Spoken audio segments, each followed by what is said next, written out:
बिस्मिल्लाहिर्रहमानिर्रहीम। अस्सलाम वालेकुम नाज़रीन, आप यूट्यूब चैनल देख रहे हैं। मैं इमरान खान हूं। जो सबसे अहम खबर है वो अब से थोड़ी देर के बाद डेवलपमेंट होने वाली है। जब आप ये वीलॉग सुन रहे हैं, इमरान खान साहब के दो केसेस जिनके अंदर वो जेल के अंदर बंद है, उन दोनों केसेस की अपीलें आज इस्लामाबाद हाई कोर्ट में लगने जा रही हैं। ये बहुत इंपॉर्टेंट है। बड़े लंबे अरसे से, यानी साल से ज्यादा हो गया, इमरान खान साहब और उनके वकला कोशिश कर रहे हैं कि इमरान खान साहब के केसेस इस्लामाबाद हाई कोर्ट में लगें।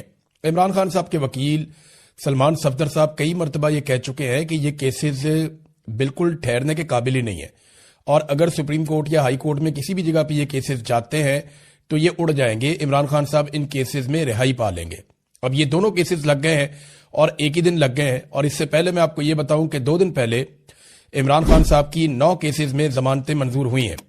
7 या 8 केसेस थे गालिबन, एक बुशरा बीबी का भी था।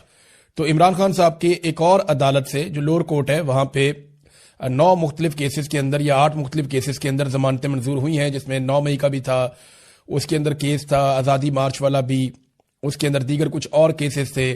तो डिफरेंट टाइम के हवाले से इमरान खान साहब के, और जाली रसीदें बनाने का एक केस था। तो ये सारे केसेस में इमरान खान साहब की और बुशरा बीबी की पहले जमानतें हो चुकी हैं। अब इमरान खान साहब और बुशरा बीबी के 2 केसेस, जिनमें एक केस, ये अलग अलग अदालतें, एक केस सुबह 9 बजे अभी लगा हुआ है जस्टिस खादम हुसैन सोमरू साहब के सामने, तोशा खाना वाले केस की अपील, और इसी केस में इमरान खान साहब गिरफ्तार हैं। और दूसरा केस जिसमें वो गिरफ्तार हैं या कैद काट रहे हैं, वो अलकादर केस की अपील है। और ये दोनों लगे हुए हैं। इसमें जो है वो जस्टिस सरफराज डोगर और जस्टिस आजम खान, ये डिवीजन बेंच है जो ये केस सुनेगा। तो एक केस लग रहा है 9 बजे और एक केस लग रहा है 11:30 बजे। अगर इन दोनों में इमरान खान साहब की जमानत हो जाती है तो फिर इमरान खान साहब कैदी नहीं रहेंगे, फिर वो आजाद हो जाएंगे, वो बाहर आ जाएंगे। और क्या इनकी जमानत हो जाएगी, अभी हम कुछ कह नहीं सकते, क्योंकि ये जजेस कंट्रोल होते हैं कहीं और से। अगर मैं इंसाफ और कानून की बात करूं तो इमरान खान साहब की आज ही जमानतें हो जानी चाहिए। आज नहीं हो जाए तो 1 हफ्ते के अंदर अंदर उनकी जमानतें हो जानी चाहिए, और उन्हें फिर अपने घर चले जाना चाहिए आजाद होकर। फिर वो अपना इलाज करवाएं, अपनी पॉलिटिक्स करें।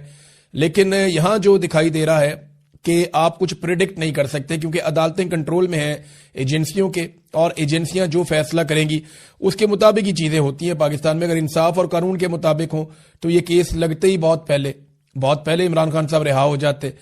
अब उम्मीद तो ये की जा रही है कि किसी दिन पाकिस्तान की एस्टेब्लिशमेंट को होश आए और वो ये गंद मारना बंद कर दे और जजों के ऊपर दबाव डालना बंद कर दे, तो फिर मेरिट के ऊपर इमरान खान साहब की रिहाई हो सकती है। और अगर इन 2 केसेस में इमरान खान साहब की, फर्ज करें आप, जमानत हो जाती है या उन्हें रिहा कर दिया जाता है, तो फिर किसी और केस में इमरान खान साहब को अंदर रखा जा सकता है। तो ये तो डिपेंड करता है पाकिस्तान की मिलिट्री एस्टेब्लिशमेंट पे, वो कितना दबाव महसूस कर रही है। देखिए 3 तरह के दबाव है एस्टेब्लिशमेंट पे। एक बात तो मैं आपको क्लियर कर दूं, जिस वक्त इमरान खान साहब की ये आंख का मसला उठा था ना, तो उस वक्त पाकिस्तान की मिलिट्री एस्टेब्लिशमेंट में बहुत खौफ फैल गया था। वो बहुत परेशान थे और बहुत सारी जगहों पे बहुत सारे अहकामात भी जारी किए गए थे। उन्हें लगता था कि पाकिस्तान अचानक बांग्लादेश बन जाएगा, लेकिन पाकिस्तान तहरीक इंसाफ के साथ जब उन्होंने राब्ता किया तो तहरीक इंसाफ को बेवकूफ बनाने में वो कामयाब हो गए। ये तो पाकिस्तान तहरीक इंसाफ के अपने लोग भी कह रहे हैं, इमरान खान साहब की फैमिली भी अब कह रही है कि इन्हें चक्कर दिया गया है। हालांकि वो शफकत अवान साहब जो गिरफ्तार हो गए थे, वो भी ये कहते हैं कि शरीफ लोग थे, बैरिस्टर गौहर और अल्लामा राजा नासिर अब्बास वगैरह। तो इन लोगों को जो है वो चक्कर दे दिया मोहसिन नकवी वगैरह ने, और फिर टाइम बाय कर लिया। और जब उन्होंने देखा कि पाकिस्तान के अंदर ये कोई तहरीक खड़ी नहीं कर पाए और वो एक मोमेंटम जो बन सकता था एहतजाज का, वो कुछ भी नहीं हुआ पाकिस्तान में, तो उसके बाद फिर उन्होंने चीजें नॉर्मलाइज कर दी। इतनी नॉर्मलाइज कर दी कि बड़े आराम से एक दिन रात को इमरान खान साहब को अस्पताल लेकर आए, लाकर इमरान खान साहब का जो आंख का ट्रीटमेंट करवाया, उनके बाकी टेस्ट किए और वहां से लेकर चले गए। अब दबाव एक तो पब्लिक का है कि किसी वक्त भी पब्लिक अगर खड़ी हो जाती है तो एस्टेब्लिशमेंट के ऊपर एक दबाव रहेगा। और दबाव यह भी है कि अवाम में और पाकिस्तान की मिलिट्री एस्टेब्लिशमेंट में या पाकिस्तान की फौज में बतौर इदारा अवाम के साथ एक दूरी पैदा होती चली जा रही है, और वो जो एक ताल्लुक था वो कमजोर पड़ रहा है। तो एक तो ये बहुत दबाव है। दूसरा, पाकिस्तान चल ही नहीं रहा, इस बात का बड़ा दबाव है। फिर बाहर से भी पाकिस्तान पे लगातार दबाव आ रहा है। यहाँ बरतानिया के अंदर 5-6 जो अराकीन है उनके पार्लियामान के अंदर उनकी ये मसला उठाया गया, और वहां हाउस के अंदर इसके ऊपर तकारीर हुई, बाकायदा उनके मिनिस्टर ने बात की, बाकी लोगों ने बात की, और उन्होंने कहा पाकिस्तान के अंदर ह्यूमन राइट्स की वायलेशंस हो रही हैं, पाकिस्तान के ऊपर पाबंदियां लगाई जाएं, बल्कि जर्नैलों के ऊपर पाबंदियों का भी तस्करा किया गया। यह भी कहा गया कि पाकिस्तान के साथ हम इसके बावजूद ट्रेड करते हैं, पाकिस्तान को बहुत सारे फायदे देते हैं, तो ह्यूमन राइट्स की जो वायलेशन हो रही है, इसके बाद इन सारी चीजों पर नुक्ताचीनी की गई और पाकिस्तान पर बहुत तनकीद की गई। और वहां पर यह मामला अभी खत्म नहीं हुआ, यह भी आगे चलेगा, आप देखते रहेंगे। बरतानिया से आवाज उठ रही है, यूरोपीय यूनियन से आवाज उठ रही है, अमेरिका के अंदर आवाजें उठ रही हैं, लेकिन जब तक डोनाल्ड ट्रंप आसिम मुनीर के साथ खड़े हैं, जब तक डोनाल्ड ट्रंप को आसिम मुनीर से काम है, तब तक आसिम मुनीर साहब के लिए प्रॉब्लम नहीं होगा। लेकिन जैसे ही डोनाल्ड ट्रंप जो है टिश्यू पेपर की तरह इस्तेमाल करेंगे, तो उसके बाद मेरी बात याद रखिएगा कि यूरोपीय यूनियन हो, चाहे बरतानिया हो, चाहे अमेरिका हो, इंसानी हकूक की आलमी तंजीमें हो, ये सारे भरे बैठे हैं जो कुछ पाकिस्तान के अंदर किया गया है, उसके बाद बड़ा सख्त रद्द-ए-अमल इनके ऊपर आएगा। बहरहाल इमरान खान साहब फिलहाल तो गिरफ्तार हैं और ये एक अच्छी खबर है, उनके केसेस लग गए। देखते हैं इन केसेस के अंदर क्या होता है। इमरान खान को कत्ल करने की जितनी कोशिशें की गई, उन पे मुराद सईद ने एक तफसीली बयान जारी किया है और ये बड़ी अजीब चीजें हैं जो उन्होंने बताया। तशवीशनाक सूरत हाल उन्होंने कहा जी जन्म ले रही है और इमरान खान साहब इस वक्त रियासत की तहवील में है, जहां मुसलसल उनकी जिंदगी से खेला जा रहा है। आखिर किस चीज को छुपाया जा रहा है?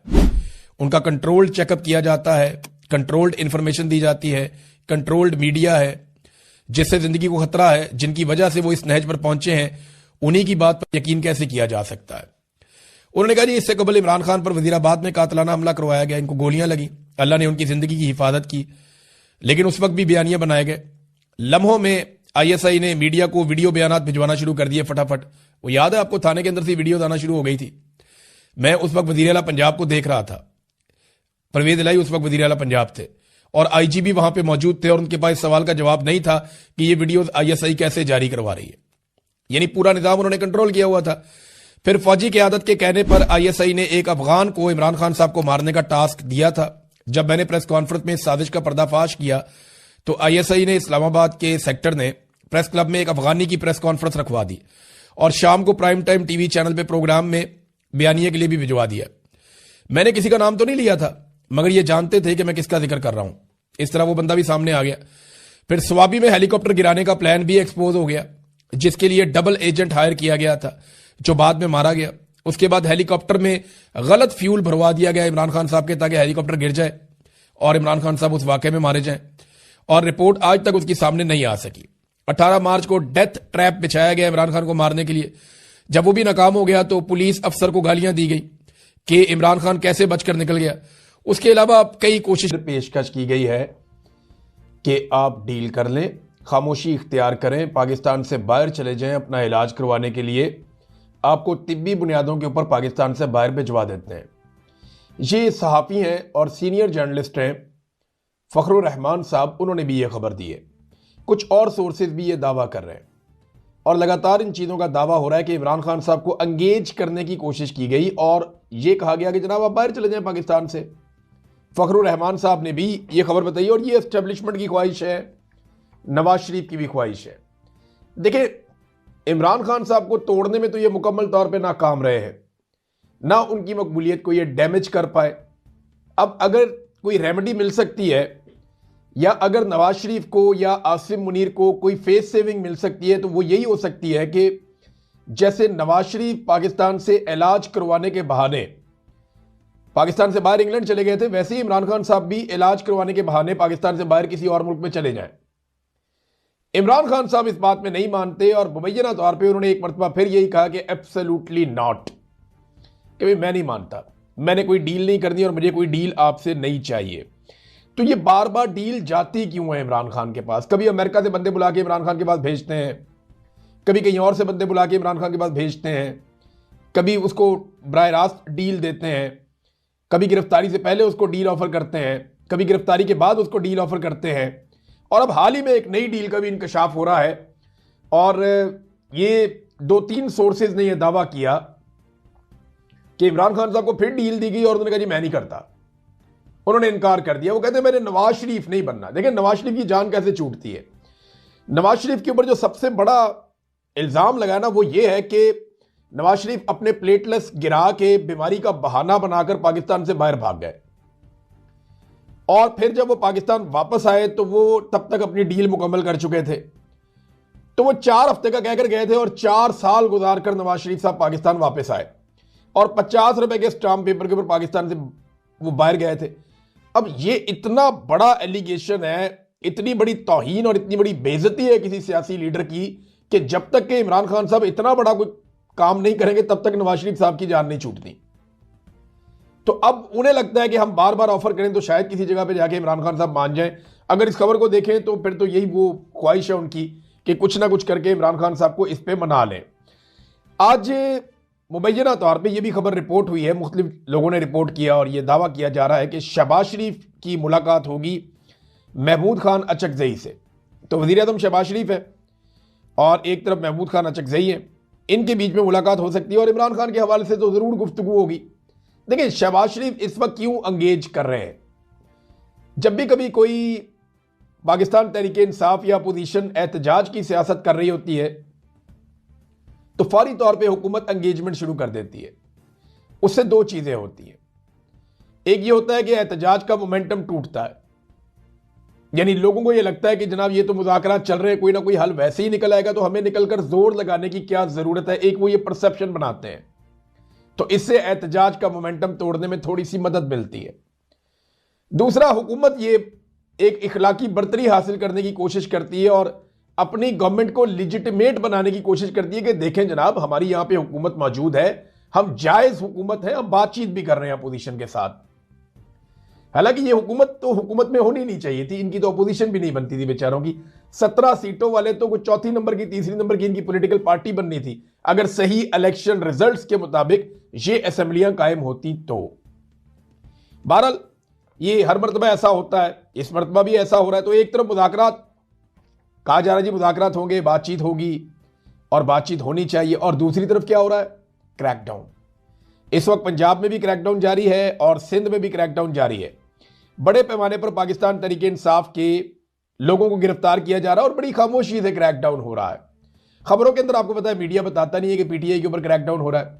सोशल मीडिया भी आजकल तवज्जो दीगर चीज़ों की तरफ है काफ़ी बटी हुई, तो इसलिए ज़्यादा उठाया नहीं जा रहा मामला, लेकिन क्रैकडाउन हो रहा है और बड़ी तेज़ी से वो लोग जो इलाकों की बंदिश कर सकते हैं, वो लोग जो तहरीक को तेज़ कर सकते हैं, उन तमाम लोगों को एक एक करके उठाया जा रहा है। चाहे वो कारकुनान है, मुतहर्रिक कारकुनान, या वो लीडरान है, जैसे तैसे भी उन्हें गायब किया जा रहा है, उन्हें उठाया जा रहा है। 3 MPO के तहत उनको हिरासत में लिया जा रहा है। तो ये गिरफ्तारियां हो रही हैं, दूसरी तरफ क्रैकडाउन हो रहा है, घरों पे छापे पड़ रहे हैं पंजाब में खास तौर पे। और कई इतलात तो ऐसी आ रही हैं कि कुछ लोग वॉलंटियरली भी गिरफ्तार होना चाहते हैं। अब इसमें कितनी सदाकत है मैं आपको कह नहीं सकता, किसी बंदे का नाम लेना हो तो मैं ले नहीं सकता, लेकिन आपको मैं ये बता सकता हूं कि वफाकी वजीर ने भी एक ने कहा, हुकूमत के बंदे ने, कि जनाब हमसे तो रब्ता करके लोग कहते हैं कि जनाब हमें गिरफ्तार कर ले, वरना ये 8 फरवरी हमारे खाते पड़ जाएगा दोनों तरफ से। देखिए ना, गिरफ्तारी का कितना फायदा होता है। एक, पाकिस्तान तहरीक इंसाफ आपसे पूछ नहीं सकती, आप कहते हैं जी मैं तो गिरफ्तार हो गया था। 2, अगर 8 फरवरी को कोई बड़ा वकूआ हो जाता है तो हुकूमत आपके ऊपर पर्चा नहीं दे सकती, आप कहेंगे जी मैं तो उस दिन अंदर था। तो ये डबल फायदा हो जाता है अंदर होने का, कि आपकी हाजिरी भी पड़ जाती है और आपकी खाल भी बच जाती है। बहरहाल ये इस तरह के लोग होते हैं, लेकिन पाकिस्तान तहरीक इंसाफ में अब ऐसे लोग कामयाब नहीं होंगे, क्योंकि पाकिस्तान तहरीक इंसाफ ने एक बड़ा कड़ा एहतसाब शुरू कर दिया है अपने अरकान असेंबली का और ओहदेदारों का, और एक एक करके अब वो नाम सामने लेकर आ रहे हैं। MNAs के, MPAs के, सोशल मीडिया के ऊपर जो पाकिस्तान तहरीक इंसाफ का अपना सोशल मीडिया है या उनकी अपनी पार्टी के लोग हैं, उन्होंने अब ये मामला उठा दिया। वो ये बता रहे हैं जी फलाना MNA एक दफ़ा भी नहीं आया, ये MPA ये भी नहीं आया, ये मिनिस्टर है ये भी नहीं आता था, इसको इमरान खान साहब का करीबी साथी है ये भी नहीं आता था, ये जो बंदा है इसको ये ओहदा दिया हुआ वो भी नहीं आता। अब सोशल मीडिया ने ये बेड़ा उठा लिया है और वो एक एक करके बता रहे हैं कि जनाब कौन आता है और कौन नहीं आता। ये रोला पड़ गया। दूसरी जानिब एक और चीज हुई और बड़ी इंटरेस्टिंग है। 8 फरवरी के एहतजाज से बिल्कुल पहले, यानी एन जब एहतजाज का माहौल बना हुआ है और इमरान खान साहब को कैद तन्हाई का सामना है और उनकी आंख को इलाज की जरूरत भी है और तहरीक चलाने की कोशिश हो रही है, तो शेर अफजल मरवत और मिशाल यूसुफजई ने आसमा शरादी साहबा के प्रोग्राम में इल्जाम लगाया कि तोशाखाना 2 केस में वो हार जिसकी वजह से बुशरा बीबी इमरान खान साहब को सजा हुई है, वो हार अलीमा खानम ले गई थी। ये उन दोनों ने इल्जाम लगाया। वैसे ऐसी कार्रवाई तो कोई दुश्मन भी ना डाले इस मौके पर, जब इमरान खान साहब कैद तन्हाई में है, फंसे हुए हैं, बुशरा बीबी भी अंदर है, इमरान खान की बहनों को रोजाना वहां पे जेल के बाहर मार पड़ती है, जब भी वो आती हैं बार बार उन्हें उठा लिया जाता है, उन्हें हरासा किया जा रहा है, उनके ऊपर मुकदमा चल रहे हैं और उनको गंदे अंडे तक मारे गए, बहुत अजीबोगरीब बालों से पकड़ के घसीटा भी गया। ये सारी घटिया हरकतें हमने वहां पे अडियाला जेल के बाहर होती हुई देखी है।